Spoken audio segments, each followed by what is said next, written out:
Nous savons que Dieu est un être spirituel. À proprement parler, il n'a pas de sexe. Cependant, Dieu a choisi de se révéler à l'humanité en utilisant des pronoms et une imagerie masculine. Dans la Bible, Dieu ne se désigne pas par des termes neutres, mais par des termes masculins. Puisque Dieu a choisi de se révéler à l'humanité dans un langage qui spécifie le genre masculin, nous pouvons, et même devons, nous référer à lui dans un langage similaire. Il n'y a aucune raison biblique de cesser d'utiliser les pronoms masculins pour désigner Dieu. Dès le début de la Bible, Dieu se désigne par des pronoms masculins. Dieu créa l'homme à son image, il le créa à l'image de Dieu, il créa l'homme et la femme. Genèse 1, 27. Dès le début, Dieu se désigne par des termes masculins.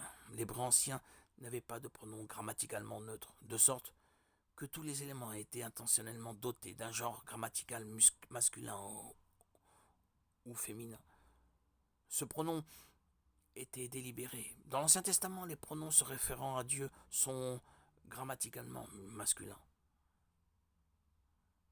On retrouve la même chose dans le Nouveau Testament. Les épîtres des Actes à l'Apocalypse contiennent près de 900 versets où le mot grec théos, un nom masculin, est utilisé pour désigner Dieu.